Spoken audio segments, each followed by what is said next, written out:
December ഡ്രീംസിൻ്റെ പുതിയൊരു വീഡിയോയിലേക്ക് നിങ്ങൾക്ക് ഏവർക്കും സ്വാഗതം. നിങ്ങൾക്കെല്ലാവർക്കും അറിയാവുന്നതുപോലെ തന്നെ നമ്മുടെ ഇന്ത്യയിലേക്ക് നിസാൻ്റെ എസ്-ട്രെയിൽ വരികയാണ്. നിസാൻ എസ്-ട്രെയിൽ ഇന്ത്യയിൽ ലോഞ്ച് ആയിട്ടുണ്ട്. അതിൻ്റെ ടെസ്റ്റ് ഡ്രൈവ് വീഡിയോകളൊക്കെ നിങ്ങൾ ഓൺലൈൻ മാധ്യമങ്ങളുടെയും ചാനലിലൂടെയും കണ്ടിട്ടുണ്ടെന്ന് വിചാരിക്കുന്നു. യൂറോപ്പിൽ ഈ വാഹനം എങ്ങനെയാണ് നിലവിൽ ഓടിക്കൊണ്ടിരിക്കുന്നത്, അല്ലെങ്കിൽ ഇപ്പോൾ എൻ്റെ കയ്യിലുള്ള വാഹനത്തിൻ്റെ ഫെസിലിറ്റീസ് എങ്ങനെയൊക്കെയാണ്, അതൊക്കെ ഒന്ന് നിങ്ങളെ പരിചയപ്പെടുത്താൻ വേണ്ടിയാണ് ഈ വീഡിയോ. ഒരിക്കൽ കൂടി എല്ലാവർക്കും ഈ വീഡിയോയിലേക്ക് സ്വാഗതം.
നമുക്കറിയാവുന്ന പോലെ തന്നെ വണ്ടിയുടെ ഷേപ്പിൽ വലിയ വ്യത്യാസമൊന്നുമില്ല. വണ്ടിയുടെ ബോഡി സ്ട്രക്ചറും കാര്യങ്ങളൊക്കെ സെയിമാണ്. ഹെഡ്ലൈറ്റും DRലും പിന്നെ grill portion, air intake, number പ്ലേറ്റിൻ്റെ പോർഷൻ, പിന്നെ നിസാൻ്റെ പുതിയൊരു ലോഗോ, ഇതെല്ലാം നമ്മുടെ നാട്ടിൽ വന്ന സെയിം ഒരു രീതി തന്നെയാണ്. വലിയ വ്യത്യാസങ്ങളൊന്നും തന്നെ എടുത്തു പറയാനില്ല. സൈഡിൽ DRലും ഇൻഡിക്കേറ്ററും കൂടെയുള്ള ഒരു ലൈറ്റാണ് ഈ കാണുന്നത്. താഴെ 3 ചേമ്പറോട് കൂടിയ ഹെഡ്ലൈറ്റ് കാണാൻ പറ്റും. അതെല്ലാം LED ആണ്. അതുപോലെ തന്നെ ഇവിടെ ഒരു എയർ ഇൻടേക്ക് കാണാൻ പറ്റും. പിന്നെ ഇവിടെ ഇതിന് ബ്ലാക്ക് കളറാണ് നൽകിയിരിക്കുന്നത് ഈ ഒരു ഭാഗത്ത്. നിസാൻ പെട്രോളിലൊക്കെ കാണുന്ന പോലെ തന്നെയുള്ള ഒരു ഗ്രില്ലും ആ ഗ്രില്ലിന് ചുറ്റുമുള്ള ഒരു V ഷേപ്പിലുള്ള ഒരു സംഭവമാണ് ഇത് കാണുന്നത്. ഇവിടെ ഒരു ക്രോമിയത്തിൻ്റെ ഒരു ലെയർ ഇങ്ങനെ ഒരു V ഷേപ്പ് കാണാൻ പറ്റും. വിശാലമായൊരു ബോണറ്റാണ്. അതിൽ പ്രത്യേകിച്ച് പവർ ബൾജുകളൊന്നുമില്ല. ഒരു പ്ലെയിനായിട്ടുള്ളൊരു ബോണറ്റാണ് കാണുന്നത്. ഞാൻ മുമ്പേ പറഞ്ഞതുപോലെ സൈഡ് വശങ്ങളിലും വലിയ വ്യത്യാസങ്ങളൊന്നുമില്ല. നമ്മുടെ നാട്ടിലുള്ള പോലെ തന്നെ ഒരു വ്യത്യാസമുള്ള ഇവിടെ E-പവർ എന്നൊരു ബാഡ്ജിങ് കാണാം. ഹൈബ്രിഡിൻ്റെ 5 സ്പോർക്ക് അലോയ് വീല്, 19 ഇഞ്ചിൻ്റെ വീല്, പിന്നെ സൈഡ് വ്യൂ മിറർ, അതിൽ ഇൻഡിക്കേറ്റർ ഇൻറ്റഗ്രേറ്റ് ചെയ്തിട്ടുണ്ട്. പിന്നെ 3 ഗ്ലാസ്, ക്വാർട്ടർ ഗ്ലാസ് ചെറിയൊരു ഗ്ലാസ്സാണ്. പിന്നെ ഈ സൈഡിലേക്ക് കയറി നിൽക്കുന്ന റിയർ ടെയിൽ ലാമ്പും കാണാം. ഡ്രൈവിംഗ് സീറ്റിൻ്റെ സൈഡ് ഗ്ലാസ് ടിൻറ്റഡ് വരുന്നില്ല. ബാക്കിലോട്ടുള്ള 2 ഗ്ലാസ്സുകളും ടിൻറ്റഡാണ് വരുന്നത്. പിൻവശം എന്ന് പറയുമ്പോൾ എനിക്ക് കുറച്ച് കാര്യങ്ങൾ പറയാനുണ്ട്. നമ്മുടെ 3rd ജനറേഷൻ നിസാൻ എസ്-ട്രെയിൽ ഇന്ത്യയിൽ വന്നിട്ടില്ല. അതിൻ്റെ വണ്ടികൾ യൂറോപ്പിലുണ്ട്. അതിൻ്റെ പ്രധാനമായ ഡിസൈനിൽ നിന്ന് വലിയ വ്യത്യാസമില്ലാതാണ് പോകുന്നത്. ഒറ്റ നോട്ടത്തിൽ ഈ ടെയിൽ ലാമ്പിൻ്റെയും കുറച്ച് ചെറിയ വ്യത്യാസങ്ങൾ മാത്രമേ പറയാനുള്ളൂ. ആ ഒരു ബേസിക് ആയിട്ടുള്ളൊരു ഷേപ്പ് നിലനിർത്തിക്കൊണ്ട് തന്നെയാണ് ഈ 4th ജനറേഷൻ എസ്-ട്രെയിൽ വന്നിരിക്കുന്നത്. പിന്നെ പറയാനാണെങ്കിൽ ഒരു ഷാർപ്പിന് ആൻറ്റിന മോൾ കാണാം. പിന്നെ ഒരു ഇൻറ്റഗ്രേറ്റഡ് ആയിട്ടുള്ള ഒരു സ്പോയിലർ, ഔട്ടിലെ ബ്രേക്ക് ലൈറ്റ്, റിയർ വൈപ്പർ, പിന്നെ ടെയിൽ ലാമ്പ് LED ആണ്, പക്ഷേ ഇൻഡിക്കേറ്റർ ഹാലജനാണ്. പിന്നെ ഇതിൻ്റെ ഒരു താഴോട്ട് വരുമ്പോൾ ഒരു ക്രോമിയം ഫിനിഷ് ഇവിടെ കാണാം. നമുക്ക് സൈലൻസർ കാണാനില്ല, അത് അകത്താണ്. പിന്നെ ഒരു സംഭവം ഉള്ളത്, പിന്നെ E-പവർ എന്നുള്ളൊരു ബാഡ്ജിങ് ഇവിടെ കാണാം ഹൈബ്രിഡിൻ്റെ. പിന്നെ ഒരു ഓൾ വീൽ ഡ്രൈവ് വാഹനമായതുകൊണ്ട് ഒരു ബാഡ്ജിങ് ഇവിടെ കാണാം. ടെയിൽ ഗേറ്റ് ഇലക്ട്രിക്കലിയാണ് ഓപ്പൺ ചെയ്യുന്നത്.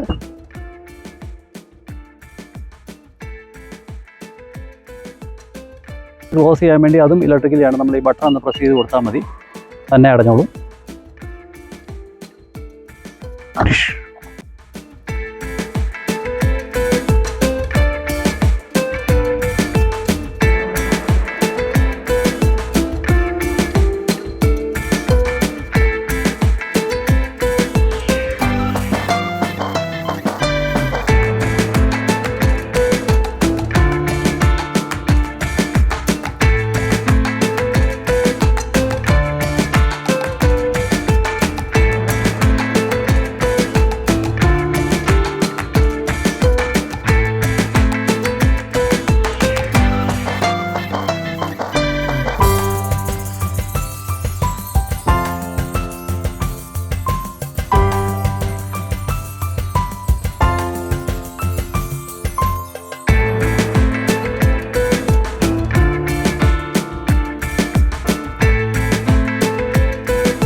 നാട്ടിലെ പോലെ തന്നെ സൺറൂഫുകളും ഉണ്ട്. സൺറൂഫ് ഇങ്ങനെ 2 സ്റ്റെപ്പായിട്ട് ഓപ്പൺ ചെയ്യുന്നതാണ്. ആദ്യം ഒന്ന് ഇവിടെ നിൽക്കും, അതിനുശേഷം വീണ്ടും ഒന്നുകൂടെ പ്രസ് ചെയ്ത് കഴിയുമ്പോൾ വീണ്ടും ഓപ്പൺ ആവും. അതുപോലെ തന്നെ ഇതിൻ്റെ ഗ്ലാസ് ഓപ്പൺ ചെയ്യാനും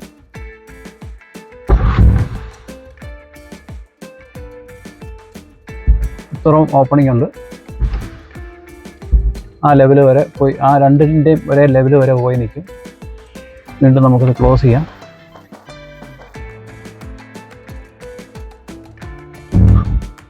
ഇനി സൺറൂഫ് മുഴുവനായിട്ട് ഓപ്പൺ ചെയ്യേണ്ടതെങ്കിൽ ഇതിലൊന്ന് പ്രസ് ചെയ്ത് കഴിഞ്ഞാൽ ഇതിൻ്റെ ഇത് പൊങ്ങി മാത്രം നിൽക്കും, കുറച്ച് ചെറിയൊരു ഓപ്പണിംഗ് ആയിട്ട് പൊങ്ങി നിൽക്കും.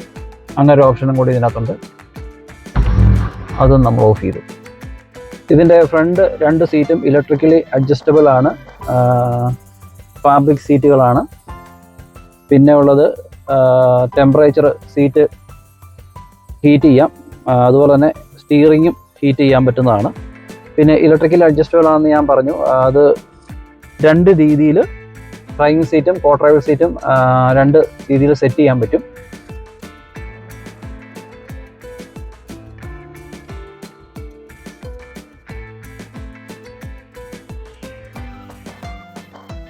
HD ഡിസ്പ്ലേയോട് കൂടിയ ഇൻഫർടൈൻമെൻറ്റ് സിസ്റ്റം കാണാം. അതിൻ്റെ അകത്ത് ആൻഡ്രോയിഡ് ഓട്ടോ, ആപ്പിൾ കാർപ്ലേ അങ്ങനെയുള്ള എല്ലാ നൂതനമായ സെറ്റിങ്സുകളുമുണ്ട്.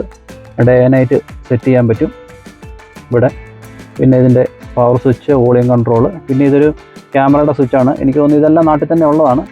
ഇതിനകത്തൊരു 360 ക്യാമറ വരുന്നുണ്ട്, പിന്നെ ഒരു സൈഡ് വ്യൂ ക്യാമറ വരുന്നുണ്ട്, പിന്നെ റിവേഴ്സ് ക്യാമറ, വീണ്ടും ഓഫ്. പിന്നെ താഴോട്ട് വരുമ്പോൾ AC വെൻറ്റ് കാണാൻ പറ്റും. ഇതിനകത്ത് 3 സോൺ AC ആണ് ചെയ്തിരിക്കുന്നത്, ഫ്രണ്ട് 2ഉം ബാക്കിൽ 1ഉമായിട്ട്. പിന്നെ താഴോട്ട് വരുമ്പോൾ സ്റ്റാർട്ട് സ്റ്റോപ്പ് സ്വിച്ച് കാണാൻ പറ്റും, 2 USB പോർട്ട് കാണാൻ പറ്റും, ഒരു 12 വോൾട്ടിൻ്റെ ചാർജർ കാണാൻ പറ്റും. പിന്നെ താഴോട്ട് വരുമ്പോൾ EVയുടെ സ്വിച്ചുകൾ, ഓട്ടോമാറ്റിക് പാർക്കിങ്ങിൻ്റെ സ്വിച്ച്, ഗിയർ നോബ് കാണാൻ പറ്റും, ഇലക്ട്രോണിക് പാർക്കിംഗ് ബ്രേക്ക്, പിന്നെ ഓട്ടോ ഹോൾഡ്, പിന്നെ ഇൻഫർടൈൻമെൻറ്റ് യൂസ് ചെയ്യാൻ വേണ്ടിയിട്ടുള്ള റോട്ടറി സ്വിച്ച് കാണാൻ പറ്റും, ഒരു കപ്പ് ഹോൾഡർ കാണാൻ പറ്റും, ഞാൻ അതിനകത്ത് കീ ഇട്ടിരിക്കുകയാണ്. പിന്നെ ഒരു സ്റ്റോറേജ് സ്പേസ് എന്ന് പറയാനായിട്ട് ഇതാ ഈ തരത്തിൽ ഓപ്പൺ ആകുന്ന ഒരു സ്റ്റോറേജ് സ്പേസും ഇവിടെ കാണാൻ പറ്റും. നമുക്കിങ്ങനെ ക്ലോസ് ചെയ്യാം. ഒരു വയർലെസ് ചാർജിങ് പോർട്ട് ഇവിടെ കാണാൻ പറ്റും. 10.8 ഇഞ്ചിൻ്റെ ഹെഡ്-അപ്പ് ഡിസ്പ്ലേ ആണ്. നിങ്ങൾക്കത് കാണാൻ പറ്റുമോ എന്ന് എനിക്കറിയില്ല, ഗ്ലാസ്സിൽ ചെറുതായിട്ട് കാണാമെന്ന് എനിക്ക് തോന്നുന്നു. അതുപോലെ തന്നെ ഇതിൻ്റെ ഇൻസ്ട്രുമെൻറ്റ് ക്ലസ്റ്ററും ഇൻഫർടൈൻമെൻറ്റ് സിസ്റ്റത്തിൻ്റെ ഡിസ്പ്ലേയും ഒരേ വലിപ്പം തന്നെയാണ്. 12 ഇഞ്ച് വലിപ്പമുള്ള ഒരു ഡിസ്പ്ലേ ആണ് ഇവിടെ കാണാൻ പറ്റുന്നത്. പിന്നെ ഇങ്ങോട്ട് വരുമ്പോൾ നിസാൻ്റെ തനതായിട്ടുള്ള സ്റ്റിയറിംഗ് വീലുകൾ, അതിൻ്റെ അകത്ത് മൾട്ടി ഫങ്ഷണൽ സ്റ്റിയറിംഗ് വീലാണ്, വോളിയം കൺട്രോള്, പിന്നെ ക്രൂയിസ് കൺട്രോള്.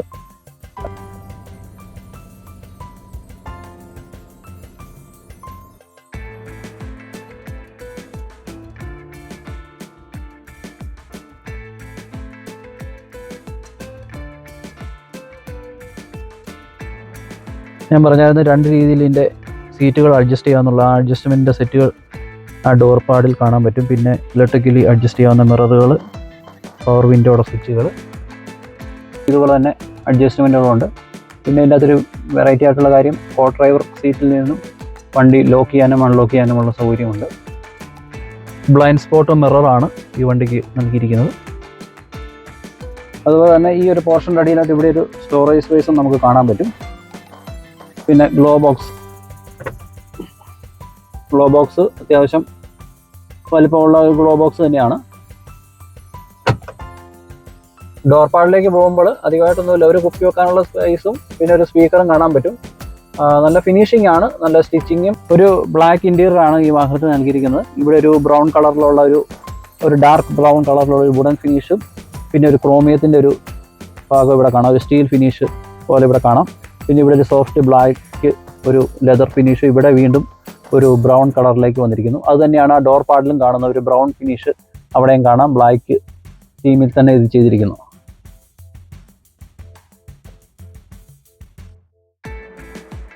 സെക്കൻഡ് റോയിലേക്ക് കയറാനായിട്ട് നമുക്ക് ഈ ഡോറ് ഓപ്പൺ ചെയ്യാം.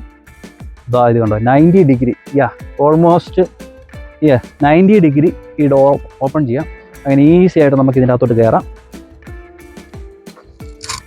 യെസ്, ഇതിൻ്റെ ഇൻറ്റീരിയർ സ്പേസ് ആണ് മുഖ്യം ബിഗിലെന്ന് ഞാൻ പറയും. കാരണം ഇതാ എന്തേറെ സ്പേസാന്ന് നോക്കിക്ക്, സുഖമായിട്ടിരിക്കാം, കാഴ്ചകളൊക്കെ കണ്ടുപോകാം. പിന്നെ ഒരു ഇൻ്റഗ്രേറ്റഡ് കർട്ടൺ ഉണ്ട്. പിന്നെ സ്പേസ് അത് തന്നെയാണ് പറയേണ്ടത്, നല്ല സ്പേസാണ്. അതുപോലെ തന്നെ ഹെഡ് റൂം നല്ല രീതിയിലുണ്ട്. റീഡിംഗ് ലാമ്പുകൾ ഇവിടെ നൽകിയിരിക്കുന്നു. പിന്നെ ഞാൻ ആദ്യം പറഞ്ഞത് 3 ടോൺ AC ആണെന്ന് പറഞ്ഞു. അതിൻ്റെ AC-യുടെ കൺട്രോളുകൾ ഇവിടെയുണ്ട്. പിന്നെ ഒരു 2 ചാർജിങ് ഉണ്ട്.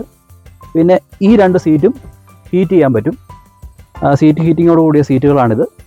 പിന്നെ ഒരു ആംറസ്റ്റ് അടിപൊളി, നല്ല നല്ല പൊസിഷനിൽ ഇരിക്കുന്ന യാത്ര ചെയ്യാൻ. അതിൻ്റെ അകത്ത് കപ്പ് ഹോൾഡർ, മൊബൈൽ വെക്കാനുള്ള സ്ഥലങ്ങൾ എല്ലാം ഉണ്ട്. ഒരു ആഷ് കളറുള്ള ഒരു റൂഫാണ് ഇതിന് കൊടുത്തിരിക്കുന്നത്.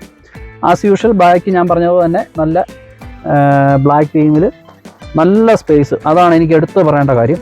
പിന്നെ സെൻട്രൽ ടണൽ ചെറിയൊരു ഇതുണ്ട്, പക്ഷേ അത് ഒരിക്കലും ഒരു തടസ്സമാണെന്ന് എനിക്ക് തോന്നുന്നില്ല. ഒരു ചെറിയൊരു സെൻട്രൽ ടണലിന് മാത്രമേ എനിക്ക് പറയാനുള്ളൂ. നല്ല പ്ലസൻ്റായ ഒരു റൂഫാണ് കാണുന്നത്. കാരണം ഒരു ഒട്ടും മടുപ്പ് തോന്നിക്കാത്തൊരു ഓഫ് വൈറ്റ് കളറ് കാണുന്നു. പിന്നെ ഈ സൈഡിലെല്ലാം എയർ ബാഗ് ഉണ്ട്. നല്ല ഇൻറ്റീരിയർ ആണെന്ന് തന്നെ പറയാൻ പറ്റും. നിസാൻ എക്സ്ട്രയിൽ 7 സീറ്റിലും 5 സീറ്റിലും അവൈലബിൾ ആണ് യൂറോപ്പിൽ. നാട്ടിൽ എനിക്ക് തോന്നുന്നു 7 സീറ്ററാണ് വന്നിരിക്കുന്നത് എനിക്ക് തോന്നുന്നത്. എന്തായാലും നല്ല വിശാലമായിട്ടൊരു ഡിക്കി സ്പേസ് ഉണ്ട്. പിന്നെ ഇതിനടിയിലെല്ലാം സ്റ്റോറേജ് സ്പേസുകളുണ്ട്. ഇടയിലെല്ലാം സ്റ്റോറേജ് സ്പേസ് ഉണ്ട്. പിന്നെ ഇതൊരു പാഴ്സൽ ട്രേ, ഇത് വേണമെങ്കിൽ വലിച്ചു വെക്കാം, ഇല്ലെങ്കിൽ ഇത് ഊരിയും എടുക്കാം.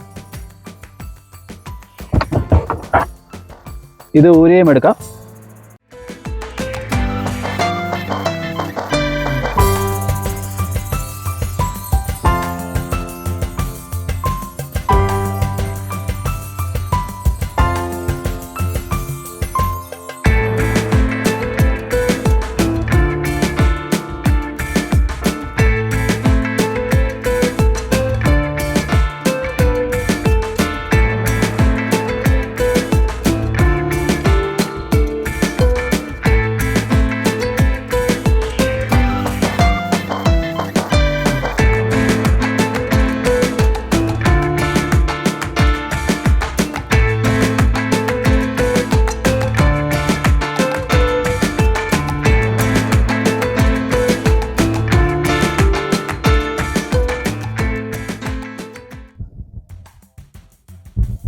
ഇപ്പം ഹൈബ്രിഡിൽ പവറിലാണ്, ഈ പവറിലാണ് വണ്ടി ഓടുന്നത്. അതുകൊണ്ട് അതിൻ്റെ ഒരു അനക്കമോ ഒച്ചയോ ഒന്നും കേൾക്കാനില്ല. എൻജിൻ വർക്ക് ചെയ്യുന്ന പോലും കേൾക്കാനില്ല. നല്ല സ്മൂത്തായിട്ടുള്ള സ്റ്റിയറിംഗ് ആണ്. എങ്ങനെയുള്ള അഡ്ജസ്റ്റ് ചെയ്യാം. അതുകൊണ്ട് തന്നെ ആളുടെ ഹൈറ്റിന് ഒരു പ്രശ്നം വരുന്നില്ല. ഹൈറ്റ് കുറഞ്ഞ ആൾക്കും ഹൈറ്റ് കൂടിയ ആൾക്കും ഇലക്ട്രോണിക്കലി അഡ്ജസ്റ്റ് ചെയ്യാവുന്നതുകൊണ്ട് തന്നെ നല്ല സുഖകരമായിട്ട് ഇത് ഓടിച്ചു പോകാം. നല്ല സ്മൂത്തായിട്ട് ഒറ്റ കൈ കൊണ്ട് വണ്ടി തിരിച്ചെടുക്കാൻ പറ്റുന്നുണ്ട്. നല്ല സ്മൂത്ത് കണ്ടോ.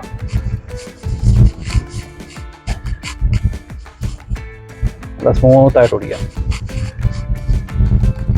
ബോണറ്റ് വലിയൊരു തടസ്സമായിട്ട് എനിക്ക് തോന്നുന്നില്ല.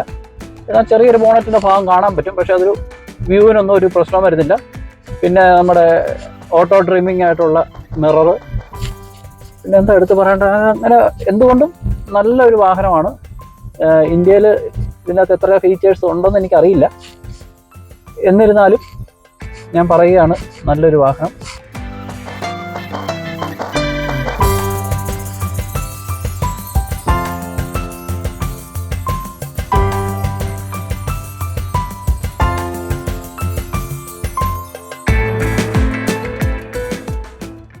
നിസാൻ എക്സ്ട്രയിലിനെ കുറിച്ചുള്ള വീഡിയോ ഇവിടെ വൈൻഡപ്പ് ചെയ്യുകയാണ്.